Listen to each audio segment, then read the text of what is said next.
We've got pretty heartbreaking scene. It quite frankly, it shocks the conscience to know what happened out here. Someone fired more than 100 shots into the wrong home with deadly results. A local program helping children develop some healthy habits, and they can also earn a bike. We're going to take a look at how it works this noon. And clouds are slowly moving out. That means some warmer temperatures are on the way. We have a look at that 7-day forecast coming up. Live from KSAT 12, the news at noon starts right now. The scene is finally clear on the west side this noon after 2 women were hit by gunfire sprayed into a West Bexar County home overnight. But those 2 women were not the intended target. It happened on Bald Mountain Street, not far from Loop 1604 and Marbach Road, and left one of the women dead. As Katrina Weber tells us, sheriff's investigators believe the teen suspects took aim at the wrong house. More than 100 yellow markers in the middle of Bald Mountain Street show how many times someone squeezed the trigger, sending bullets into a home. Bexar County deputies answering the call after 12:30 this morning say they quickly figured out who that was. 2 teens in a car speeding away from the area. The problem with that, obviously, is that 14, 15-year-olds are out doing a drive-by shooting in the dead of night. They hit the wrong house. Inside that house were 2 women who Sheriff Javier Salazar called innocent victims.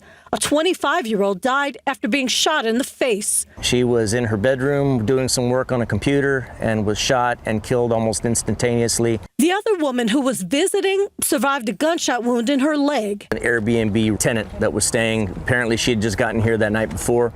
With so many shots fired, the sheriff says it's surprising that nothing else and no one else was hit. But he says it's clear that the toll that it took at that one house was severe. In addition to the death, there was visible destruction. And you can see just rays of light coming out where all the rounds went into that garage and just punctured it like Swiss cheese. Deputies caught the 14 and 15-year-old suspects with help from San Antonio police, but they weren't so sure that spelled an end to the danger. They spent hours searching the area, which is near 2 schools, for the suspects' guns. They found the weapons later, several miles away. Katrina Weber, KSAT 12 News. And as Katrina mentioned, there are 2 schools in that area, Big Country Elementary School and Scobie Middle School. The Southwest ISD School District did send out a message to parents telling them that there was no danger to students and that school business would continue as usual. Also new at noon, an arrest and an East Side murder investigation. Police say a witness and surveillance video helped lead them to the suspect.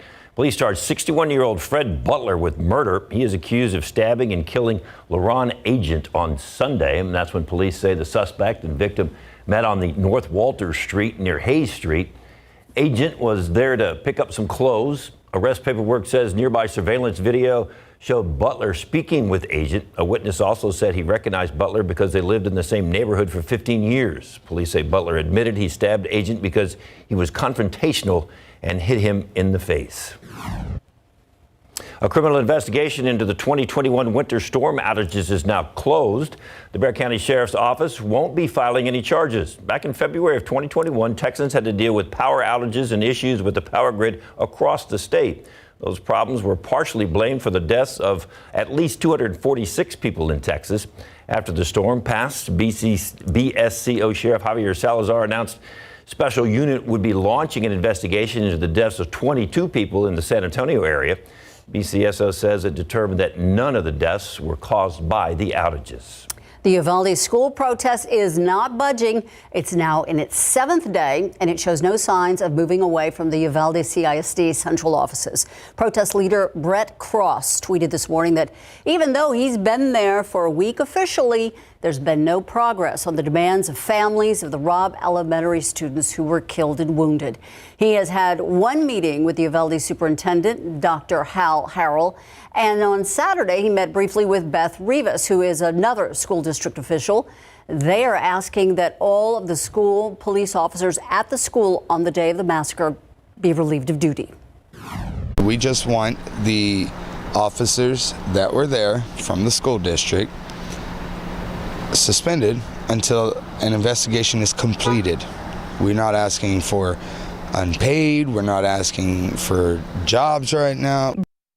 The district had planned a town hall yesterday, but it was canceled without an explanation. No word on if and when it would be rescheduled. The next board meeting for the Uvalde CISD is on the books for next week. Within the hour, we could soon be hearing from witnesses who watched firsthand a very strange chapter in the drama surrounding District 2's Constable office. It's part of the sentencing of former Constable Michelle Barrientos Vela on her records tampering conviction. Today, witnesses are expected to testify about the April 2019 arrest of one of her deputies. Leonicio Moreno was charged with perjury shortly after he decided to run for constable against Barrientos Vela. But the criminal case against Moreno, filed by Precinct 2 command staff, quickly fell apart. And what's more, footage obtained by KSAT Investigates later revealed deputies delayed booking Moreno into jail until media could arrive and record him being taken in. He was released without charges 6 hours later. October is Domestic Violence Awareness Month, and San Antonio College is honoring victims. The college held a wreath-laying ceremony this morning, but also marks the start of the school's domestic violence awareness activity. All week, they will be working to make sure students know where to find resources if they need help. It is a cause that hits close to home for SAC community. We have had 3 students in the last 7 years that have been killed due to domestic violence. So we realize that this is an issue on our campus. We want to make sure that by doing events here that we're providing information to students so that they know about resources to help them, to let them know what on campus, which departments they can go to for help. SAC says 1 in 4 women and 1 in 10 men will experience domestic violence. And we also want to remind you that KSAT is hosting a community town hall this Thursday. It's October 6th at 2 o'clock for domestic violence. The month of October is once again Domestic Violence Awareness Month, and we'll be discussing the connection between domestic violence and mass shootings. The town hall will be moderated by KSAT anchor and reporter Courtney Friedman and hosted by the Collaborative Commission of Domestic Violence. The town hall will be streamed on KSAT Plus app. Earn a Bike is a local nonprofit aimed at helping kids and families in our area to learn about healthy lifestyles, being active and responsible. And you get your chance to ride along with them and help them pedal this weekend. Max Massey now with a fundraising ride coming up and why one member is going for a tough 400-mile trek this weekend.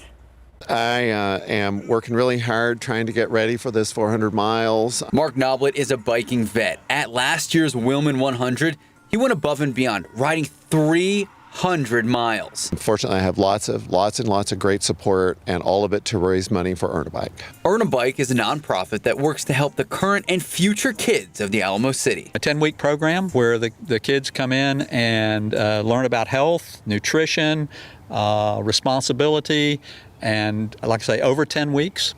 At the end of the 10 weeks, if they complete their program, they get a brand new bicycle. It's a program close to Mark's heart. I was a classroom teacher for a really long time. And when I moved into the corporate world and then started cycling, I got really thinking about what ways I could work and still help kids, still make a difference in the life of young people. The Wheelman 100 and Mark's 400 miles, it is all for such a good cause, helping kids in and around our community. When you see these kids' faces when they get that bicycle that they've earned, it's the most incredible feeling to watch them and the big smiles. Now, there's still time to register for this weekend's ride or donate to the cause. We have all that information right now. Just head to KSAT.com. Max Massey, KSAT 12 News.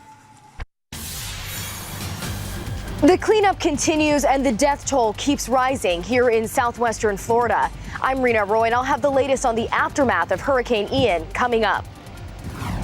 And it's kind of like the Hatfields and McCoys, the Aggies and Crimson Tide, Saban and Fisher. They get to settle their feud this Saturday on the field, but the Aggies have enough problems as it is. Jimbo talks about that coming up. Local students learning about our local ecosystem, how birds are playing a part in their lessons.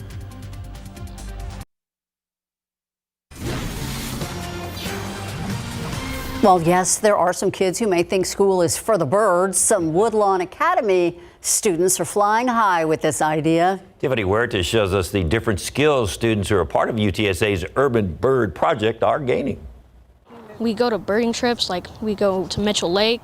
We do backyard birding. We do bird surveys. Theodore Walker is one of the students at Woodlawn Academy, part of the Urban Bird Project. We've learned a lot about the dangers that some birds are having in the urban area. Students are learning about birds through unique activities. One of the most important things when you're learning about birds is you have to learn the environment that they live in. Eres Gomez is part of the UTSA team teaching students about birds using different items. So one of the things they're learning is real skills that we use in the field. So real skills that avian ecologists or birders or people that study birds would use. So first of all, binoculars. They're learning to use binoculars. Students are learning how to identify a bird and the role they play in the ecosystem. Birds are a great way of understanding kind of the health of an ecosystem. And here in San Antonio, we're particularly lucky because we are kind of right in the middle of a bunch of different migratory flyways. Another UTSA team, part of this project, teaches students at the Young Women's Leadership Academy and Longfellow Middle School. They hope to expand to other schools. Teaching them the importance, like an appreciation, to get out there and see nature and to see the birds. If you're interested in birds or curious about birds at all, then you should join this club. Tiffany Huertas, KSAT 12 News. I knew there were bird watching clubs, but I didn't know there was that young of bird watchers. Well, and it's also nice to teach them young. Yeah. They know their stuff too. Yeah. Listen to them. They know what they're doing. And is this bird watching weather we're having? Sure. Yeah. I'd say it is. It's good for a lot of things. I'd say it is, yeah. And they're right. The migratory, they come right through San Antonio, so it is a great spot. Hey, let's look at the aquifer. It's down again today, 9/10 of a foot to 630.7. Not a good situation. I know we say that every day, but it is still falling. We could be in the 620s before we know it if things continue the way they are. Ragweed is moderate, pretty close to where it was yesterday, 180 volts low at 430. Coming up, we're going to take a look at the forecast, and there are a few returns on radar. Will we see any rain? We take a look coming up.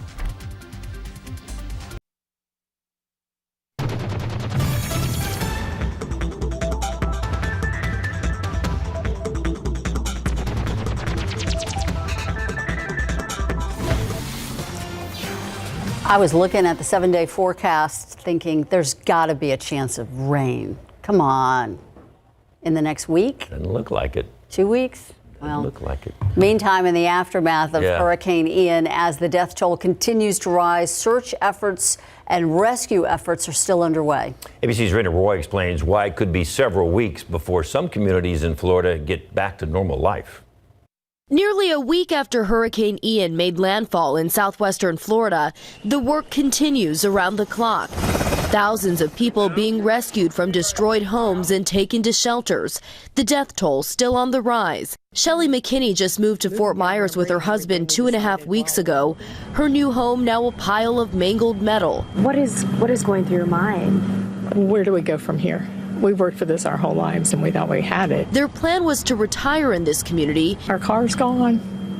Our home is gone. Everything that we worked for all our lives is gone. On the small island of Matlacha, just north of Sanibel, Maria Steelman remembering the sheer horror as Ian moved in. It was 20 hours of just terror. It was terror. It's just pure.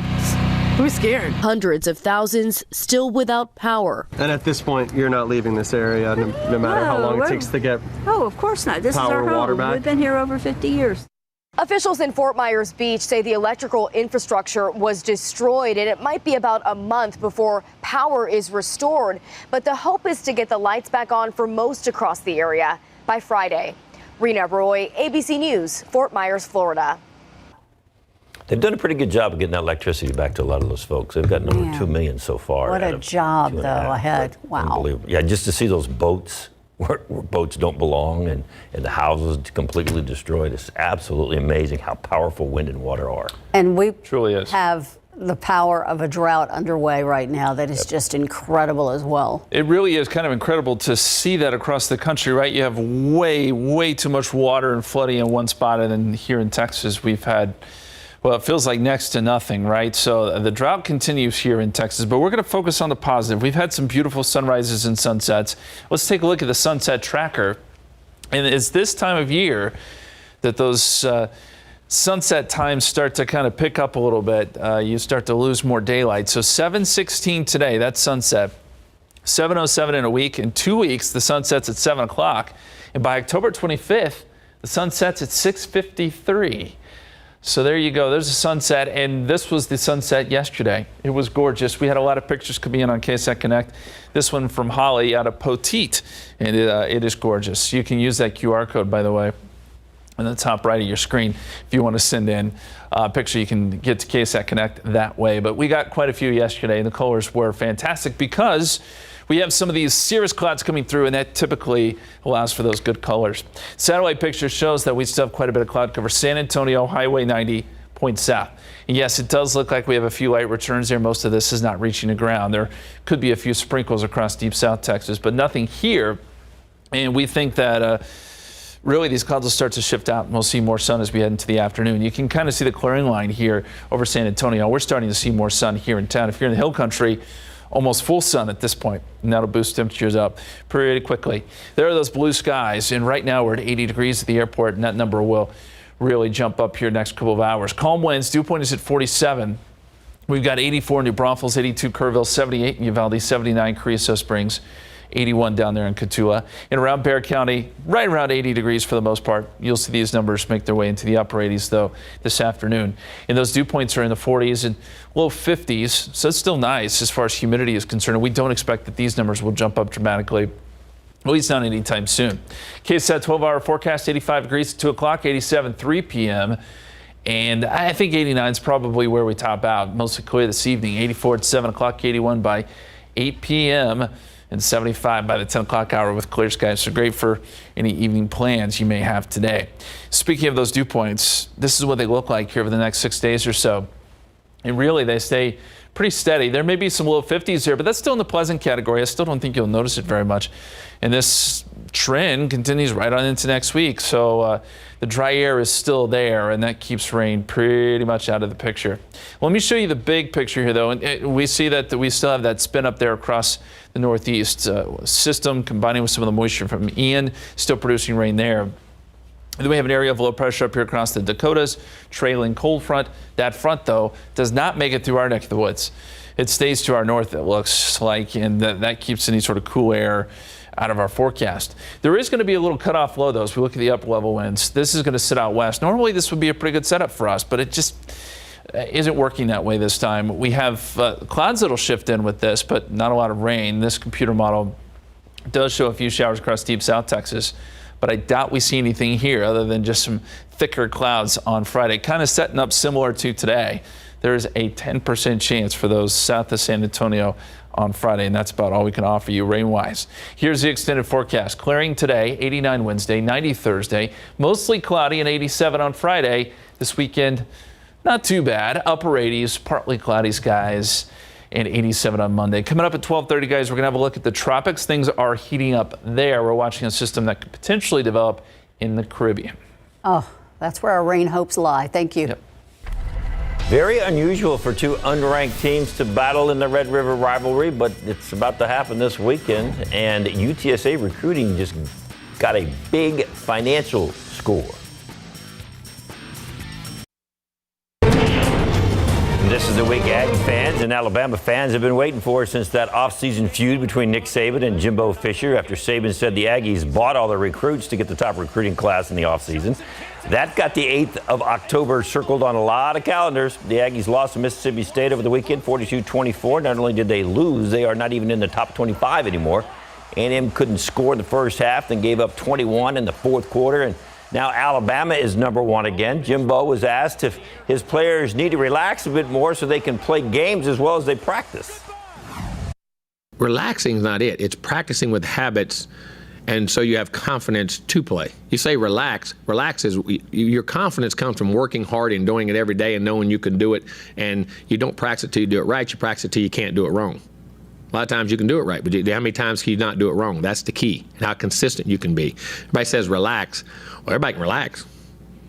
Take a deep breath and relax. Kickoff set for Saturday, 7 o'clock. The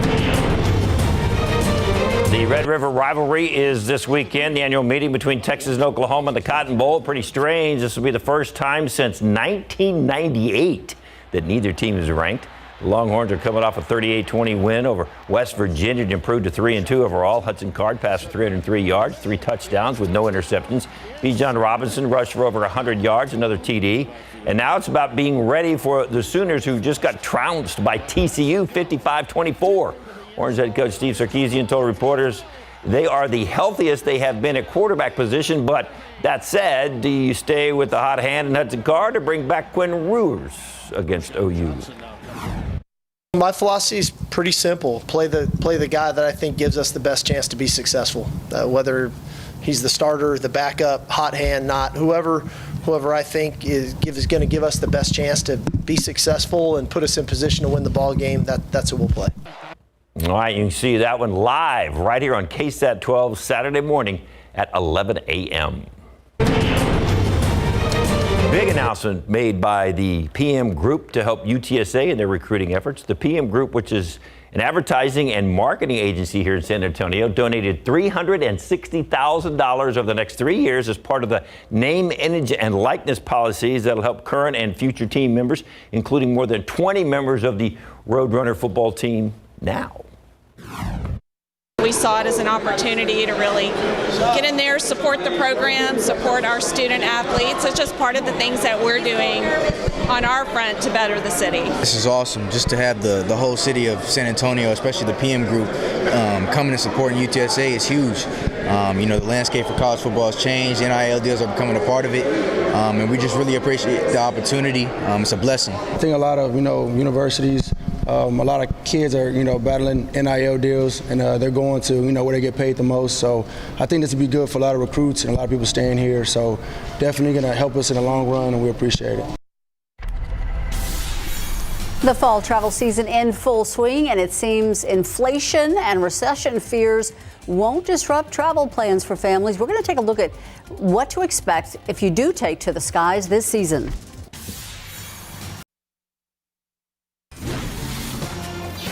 Residents of Japan told to run for cover as air raid sirens blared. This as a ballistic missile launched by North Korea flew right over their heads. ABC's M. Nguyen reports citizens scrambled and the U.S. and South Korea launched their own response. North Korea launching a ballistic missile directly over Japan for the first time in 5 years, ratcheting up tensions in the Asia-Pacific region. Japan issuing emergency alerts for citizens to take cover. Japan's Ministry of Defense says the missile was airborne for 17 minutes, traveling about 2,800 miles before crashing into the waters off of Japan. Japan's defense minister saying the launch threatened their ships and aircraft, as well as their residents, calling it a one-sided provocation. The move raising fears over North Korean leader Kim Jong-un's nuclear program. Kim Jong-un doesn't like to be out of the spotlight, so he has gone back to a missile that we've seen before, 8 times before, the Hwasong missile, about 2,300 miles with a nuclear weapon, could reach Guam, but maybe not Australia. The U.S. and South Korea showing their military readiness by conducting a joint precision bombing drill involving 8 fighter jets, destroying 2 virtual targets. The White House also responding with a statement to the North Korean launch, strongly condemning the DPRK's dangerous and reckless decision. This year alone, North Korea has fired more than 30 ballistic missiles and at least 5 cruise missiles, the most launches in a single year. South Korea expects Kim Jong-un to test an intercontinental ballistic missile and conduct an underground nuclear test this year as well. In cooperation with the U.S. and Japan, South Korea says it's considering asking the United Nations to impose additional sanctions on Pyongyang. M. Nguyen, ABC News, Washington. A new report says there is systemic abuse within the U.S. Women's Professional Soccer League. The independent investigation revealed sexual, verbal, and mental abuse from coaches in the top-tier women's professional soccer. Former Acting Attorney General Sally Yates led the investigation and found that National Women's Soccer League under the U.S. Soccer Federation failed to provide a safe environment for players. The report also issued warnings that girls face abuse in youth soccer as well. The NWSL says it will review the findings. He has been found liable for defamation, but now Alex Jones will soon learn how much it's going to cost him. His trial resuming today after emotional testimony last week from Sandy Hook families. A jury considering how big of a financial penalty Jones and his InfoWars empire must pay for the comments made regarding Sandy Hook being a hoax. There will be no testimony in court today.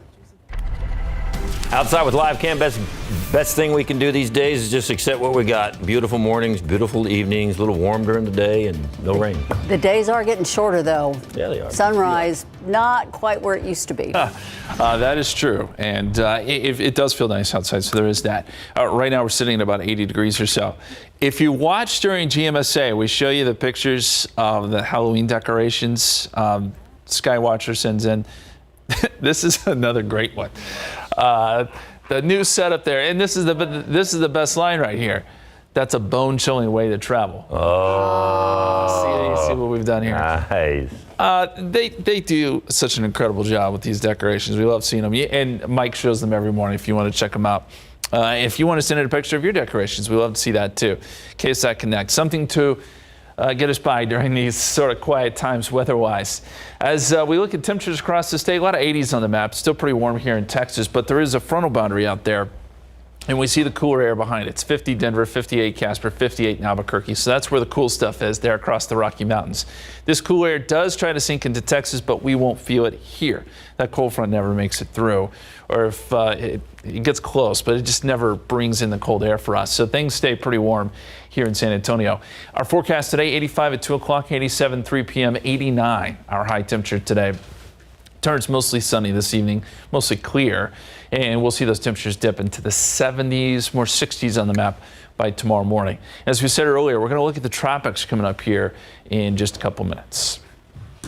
Justin, a call to U.S. doctors from the Centers for Disease Control and Prevention to be on the lookout for a respiratory illness that's on the rise, and it may be linked to more cases of rare paralyzing conditions. CNN's Mandy Gaither has more on the illness and what parents need to know. In the summer and fall, enteroviruses are very common in U.S. children. Cold, cough, congestion, difficulty breathing, maybe worsening of asthma. The CDC reports a rise in respiratory illnesses and visits to the emergency room in youth over the summer, and the agency is now warning doctors and parents to be on the lookout for an enterovirus called D68 that may be linked to more cases of a rare paralyzing condition called acute flaccid myelitis, or AFM. This is what happens when this virus affects a part of the brain. When that happens, Cleveland Clinic Dr. Purva Grover says it affects the muscles. She says parents should look out for symptoms, which can include drooping eyelids, numbness and tingling of arms and legs, and loss of muscle tone. Those can be small and subtle, so if you're not looking, you might miss the initial stages, but eventually the devastation continues to become rather catastrophic. Grover says the weakening of the muscles may make it harder for a child suffering from AFM to breathe. The condition requires doctors to take extra steps to diagnose. It's extremely important to diagnose them in a timely fashion. For Health Minute, I'm Mandy Gaither. A new study says pregnant women should not worry about taking numerous types of common antidepressants. It's a study that was published in JAMA Internal Medicine Journal saying that the use of these drugs is not linked with medical concerns like autism, behavioral issues, and mental disabilities. The findings are based on more than 145,000 women and their children over a 14-year span.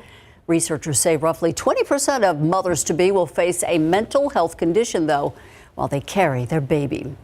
Flight attendants are going to be soon getting more rest time between flights. It's a welcome bit of news for flight crew unions who've been fighting for the much-needed rest time. The union says flight attendants are heavily fatigued and overworked, clocking in about 14 hours. The FAA held a press conference today at Reagan National Airport to make this announcement. And a new survey finds Americans are still planning to travel this fall despite higher costs ahead due to inflation. According to the latest quarterly State of the American Traveler report, close to 2/3 of surveyed American travelers still plan to go on at least one overnight trip in the next 3 months. This comes as the travel industry braces for a potential airline merger between Spirit and JetBlue. with some travel experts warning it could lead to less competition and give consumers fewer options. So even if you never fly Spirit, you may face higher fares if they no longer are an airline that's competing with the Deltas and the Americans of the world. And if you are planning a trip this fall, experts recommend that you book your flights early and be flexible with your plans. A coal miner's daughter leaving her mark on country music. She is now gone. This noon, we're going to take a look at the life and legacy of the amazing Loretta Lynn.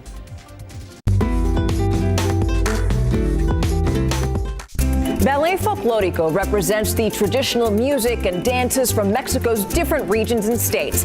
Folklorico can be traced all the way back to the early indigenous people of the area and later the Spanish influences with the arrival of the conquistadores in the 17th century. After Mexico's independence from Spain in 1821, immigrants poured into the country from Europe, Africa, and Asia, and they continued the evolution of Ballet Folklorico in the 19th century. Now, the style of dances depict different themes, a historical event, or even an element of the local lifestyle. But the most popular and most familiar dances are those from the Jalisco region with ladies and flowing skirts and ribbons, mariachi music. The techniques of many of the dances are fast footwork, which becomes part of the music and sometimes sets the beat. Other key elements are the ladies' manipulation of their skirts, and for the men, machetes are used in certain dances. Ballet Folklorico is evolving today, combining modern dance and music, but for many, it's a way to stay connected to their heritage.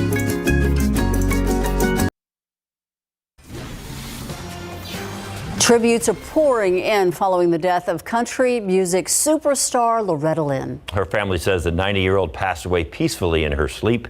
ABC's Ike Jachi takes a look back at her life.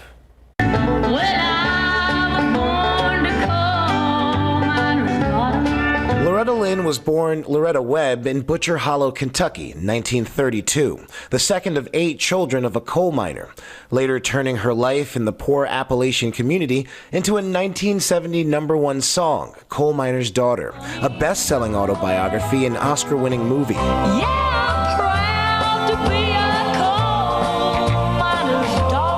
I would write about my life and what was going on around me right at the time. Her song and book covered her childhood and marriage to Oliver Lynn at only 15. By age 16, she had the first of her 6 children. While her husband was abusive and cheated on her, she called the man nicknamed Dew the love of her life. If he hit me once, I hit him twice. He knew it too. But after 50 years of this, why didn't you just divorce him? I loved him. Dew bought her first guitar and inspired songs like You Ain't Woman Enough to Take My Man. They were married for almost 50 years until his death. And he always said to me, honey, that's a hit. During her over 6-decade career, Lynn wrote over 160 songs, including some that were considered controversial, like The Pill, about birth control. Yeah, I'm making up for all those years since I've got the pill. And Rated X, about the double standard women face. You can't have a male friend when you're a has-been or a woman, you're rated X. I sang that a lot of the disc jockeys banned, because they thought it was going to be really bad. So it was a big record for me.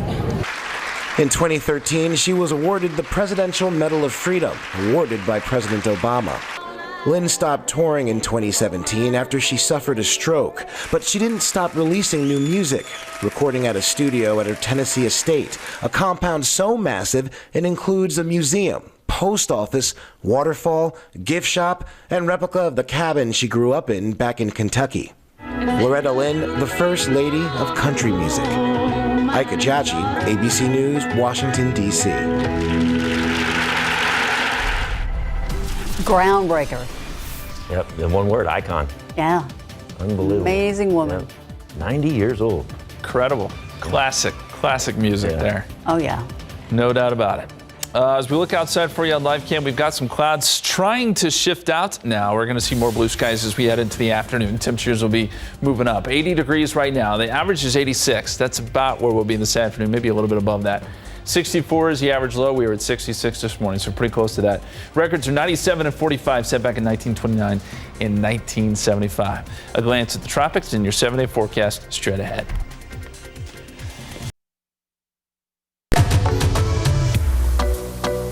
KSAT 12 presents another Day of the Dead story, Building the Ofrenda.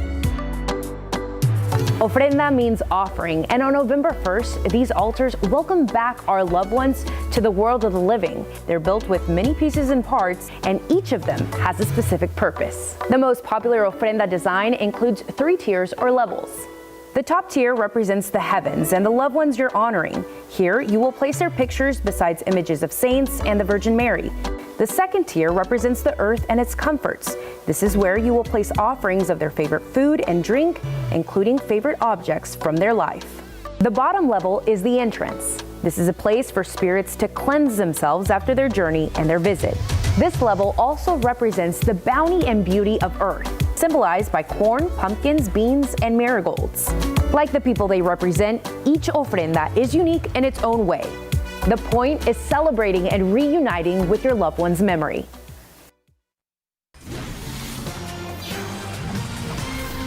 We have memories as well. Remember when it rained?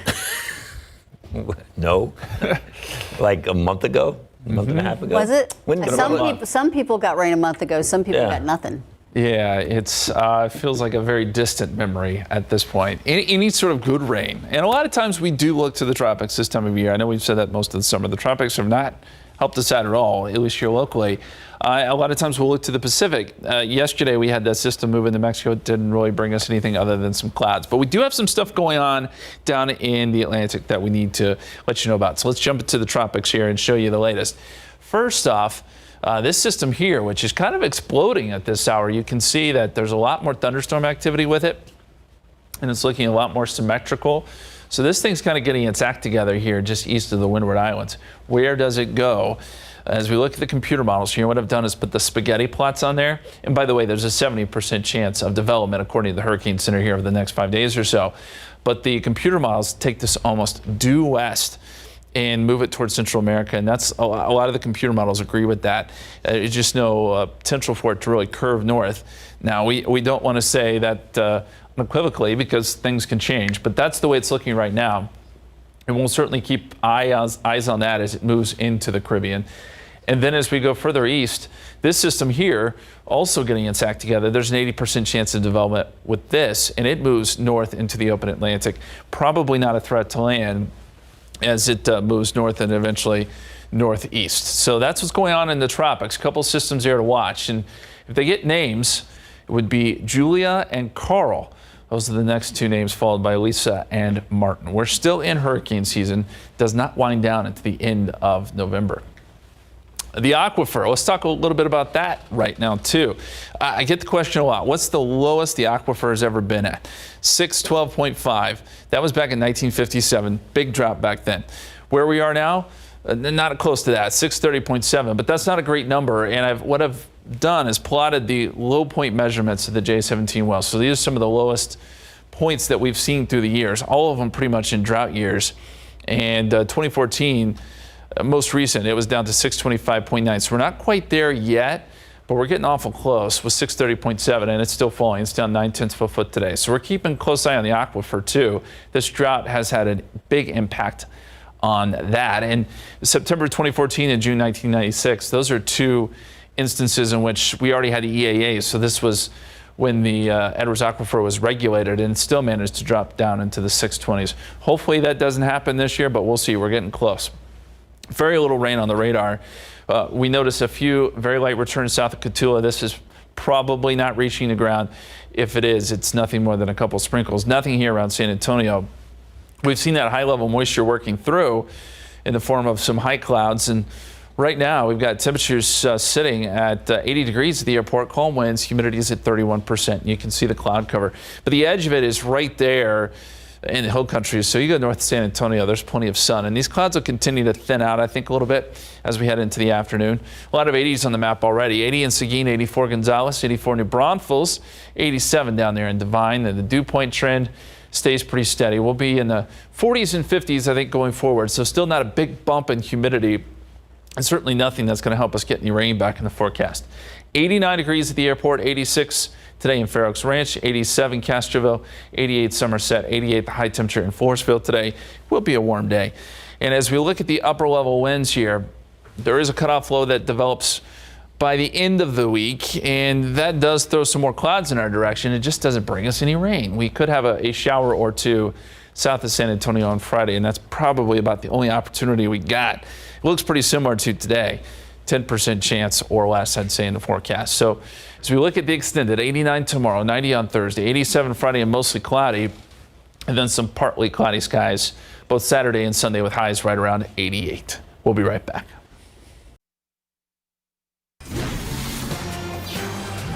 It is October. That means a lot of spookiness on SA Live, doesn't it? So you have a problem drinking something that's green with an eyeball on it? Eyeball in it? Yeah. Okay. Well, we got a sneak peek. We did. We were sneaking a peek, and I would drink it. Would you? Yeah. Okay. What the heck? It's Halloween. Right. Yes, and speaking of Halloween, how about some easy DIY makeup? Well, okay, Nerdy Cat Makeup, of course, is here, and you have a great way for folks to pull off this look. Yes. So if you have trouble with face paint and applying it just with a brush, you can use an eyeliner pencil as your guide first to map out the shape that you want.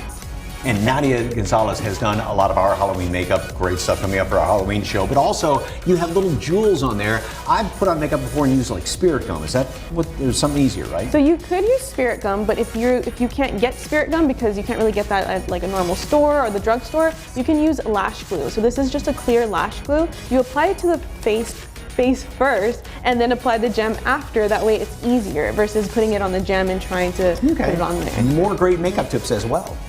All that and more when SA Live continues in just a few minutes.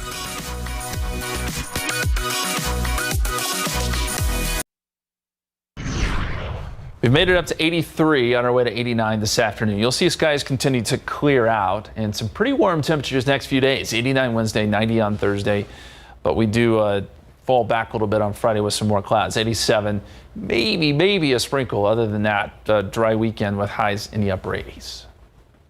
Thanks, Justin. I didn't realize face painting was so detailed. I had to really get into the suit, yeah. all that stuff. I mean, I've had it done, but I bought some stuff for Halloween with like little jewels and things. Scared all the neighbor kids or what? Not yet. Planning on it. They might be do some scaring downtown. SA Live starts right now. Yes, indeed. And today on SA Live, impress your friends and family at your next Halloween party by creating your own spooky cocktails with help from the pros. Plus, we feature a shaved ice mobile truck that's giving back to local school programs. Today on SA Live, we're going to tell you where you cannot get all tangled up in a web of Halloween spirit. Celebrate San Antonio. Coming to you live from historic Market Square. This is SA Live. That's one of those clown makeups that people really, some people don't like. But Simple, effective. and very scary for a lot of folks. Yes. Good afternoon, everyone. I'm Mike Ostrich. And I'm Fiona Gorostizo. Well, our SA Live Halloween DIY week continues, and our first guest today is helping us navigate TikTok trends and is sharing easy-to-do Halloween makeup looks. Our dear friend and makeup just artist aficionado. We're in love with her after all the Halloween makeup she has done for us. Nadia Gonzalez from Nerdy Cat Makeup joins us right now. You do really elaborate stuff on us, but these are very simple but great looks. Yeah, these are super easy DIY looks that you can do, that anybody can do, that takes very little time and is super easy and looks amazing. All right, these are being seen on TikTok, so what is the first one? These are the top trending TikTok trends for Halloween makeup so far.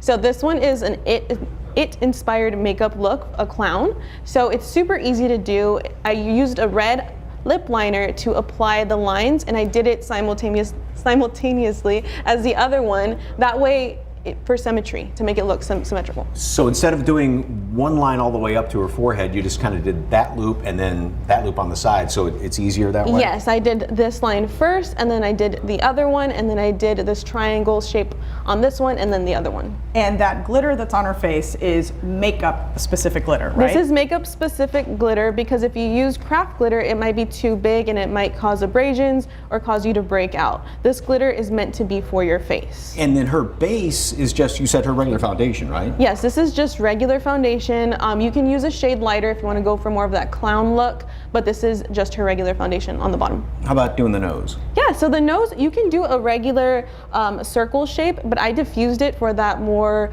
artistry look, you know? So I did like a regular nose, and then I used a powder brush to diffuse it. Okay. Just kind of fade it out. Yeah, just to like fade it out. And the great thing about it is you can just dress like in normal clothes and have that, and it's really cool. Yes. Yeah. And so can you trust what you see on TikTok? And I feel like I know the answer to this question. Well, you can and you can't. I mean, it really depends. Some trends are awesome, but it really depends on you as a person and what's going to work for your skin tone type and texture. Okay, so for Anissa, it's kind of that modified skeleton look, right? Yes, so this is a contoured skeleton look. We just use makeup to apply the lines, and then we just went ahead and added the jewels.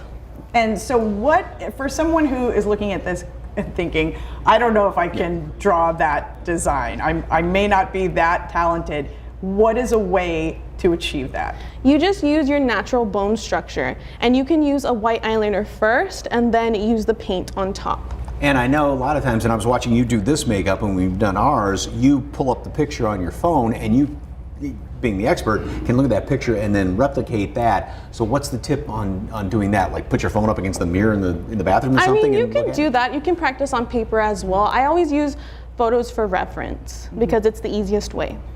And then once again, gluing those little the beads and the gems on there? Yeah, so you can use the lash glue to apply the gems. That way it sticks on, because if you don't use lash glue and you just use the adhesive it comes with, it's going to come off. Okay. And you can put, because I always know with sometimes with like spirit gum, you have to put it on dry skin, but you can put this on over the makeup, right? Yeah, you can put it over the makeup and it can be a little bit tacky and wet. Okay. And we're seeing some videos right now of some of the great makeup that you have done. Because you do makeup across the board, right? Yes, Glam, we do bridal, Halloween. glam, Halloween, special effects, makeup classes. We do it all. All right, and our last TikTok Halloween look. I love this one because it's really good for like parties and stuff like that. It's super easy to do. It's just a glam makeup look for the eyes and the lips, and then we just added the spider webs and the gems. Super, super easy to do. I can show you right now actually how we do the spider webs. You would use a really, really small brush, and then you can go ahead and just apply the lines like this. And you said the other thing you want to do always is rest your elbow on something, either If you need to stand at your table. Yes, because if you shake and you're not on live TV like me. If you don't have a surgeon's hand, Mike. Yes, so you would just do the lines, and then you would do a U shape. So what I do too is I'll hold my elbow so that way I'm not shaking as much, or you can use, like you said, you can use a table or something like that to steady your hand. But you would do like a U shape, and that creates that spider web texture. And this is regular, is it like heavy theatrical makeup, or is it more, a lot of these, are they just regular makeups? This can be theatrical makeup if you want to like build it up more. But what I like about it is because it's super easy to do for like a nighttime look, that if, like I said, if you're going to a party or you're gonna go to something maybe at work, so that way it's not super theatrical. So is it worth getting the more cost-effective Halloween makeup, or does it depend on your look? That's a great question. The cost-effective one, like the ones at Walmart and stuff like that, I would upgrade my kit a little bit, because those can be really hard to work with, and sometimes you're really good at makeup, you just don't have the right tools and the right products. Half of it is just getting the right stuff to do it. Very quickly, makeup removal, what's the best thing to use? Okay, so for makeup removal, you want to use anything that is oil-based. That's gonna take away any of the oil-based makeup. So Vaseline, lotions, stuff like that is gonna be really helpful, and then you can use makeup wipes after and a cleanser after. Okay. And don't forget our Halloween show. Once again, she has done fantastic makeup on us. All right, for more information on Nerdy Cat makeup, just head to SALive.com and click on the As Seen on SA Live tab, where we've provided a link, or just scan that QR code on your screen. Oh, it's a good day today. It's a really good day. I mean, this should really be every day, but this is National Taco Day. Oh, goodness gracious. We have got I've got, yes, a yummy one in there. National Little Taco Day and sausage. on Taco Tuesday. Oh my goodness gracious. All right. So, in honor of that, we have a little trivia for you. So, All right, so first question. How heavy was the largest taco in the world? Okay, there are the selections on your screen. Oh, well there's Richard's our, not our that resident heavy. taco. 1,654 pounds, 2,600 plus pounds, 5,000 pounds, or 50 pounds. Which do you think it is? I Mike? will say 1,600. That is correct. Oh, really? Yay. Yes. Oh, okay. Yes. Look at you. Okay. Second question. How much is the world's most expensive taco? There are the choices on the screen. 100, 500, 2,500, 25,000. I'll go for broke, 25,000. Somebody probably put some gold in it. Oh, Look really? at you. Wow. I wish there was a prize, like a taco or something to give you at the end of this. What year was the phrase Taco Tuesday trademarked? 1902, 1682, 1961, or 1989? 89. Yeah, look at you, 3 for 3. Enjoy your taco. Yay. Okay, so our question of the day, which taco would you choose? Breakfast taco, puffy taco, street taco, or birria taco? The one in my hand right now. There we go. Breakfast. So, same breakfast Yeah, taco. breakfast taco. Let us know at SA Live KSAT on Facebook and Twitter. I want to see which one wins, if they're all on our breakfast taco island. Okay, so from spooky looks to scary good drinks, the professional mixologist team at Assemble Cocktail shares some easy to make Halloween drink recipes that will shock and awe at your next party.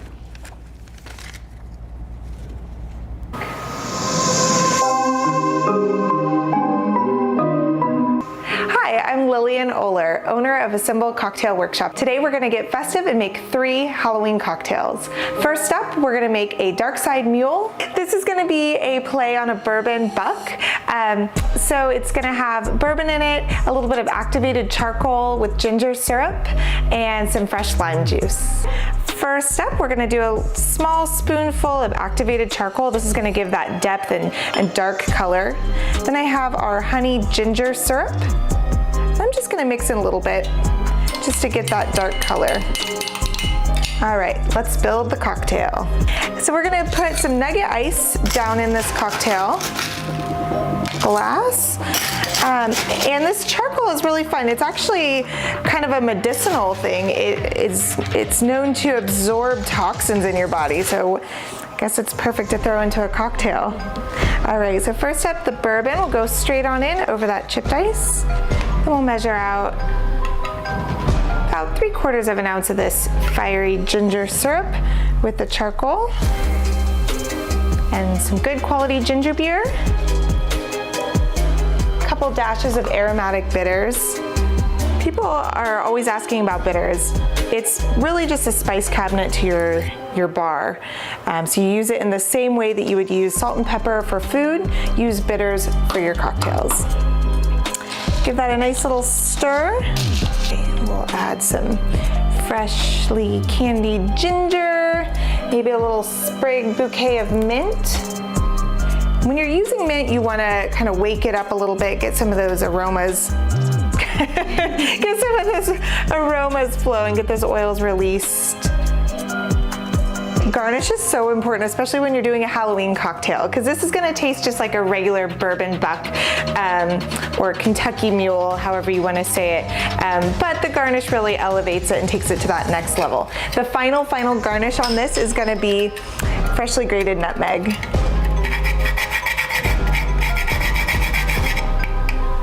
All right, and there you have a Dark Side Mule. All right, now we're gonna make a Midori sour. It's gonna be this bright green color with Japanese melon liqueur. It's gonna be 2 full ounces of the Midori. All right, and then some egg white. This is pasteurized egg white from a carton, about 3/4 of an ounce, and 1 ounce of lime juice. There's not going to be any added sugar to this because the melon liqueur, the Midori, already has quite a bit of sugar in it. So then we're just going to go ahead and pour it over ice and give it a really nice shake. So then we want to achieve this really nice foam inside. And we're going to double strain this in, make sure that no ice shards get in. So here's that Midori sour. Okay, so for this last cocktail, we're going to be using a blood orange cordial made by Lieber & Co. It's a company out of Austin, and they just do great syrups. So this is a versatile one. You can use gin or bourbon. This time we're using gin. It's going to be 2 ounces straight on in the shaker tin, 3/4 of an ounce of this blood orange cordial, 3/4 of an ounce of lemon,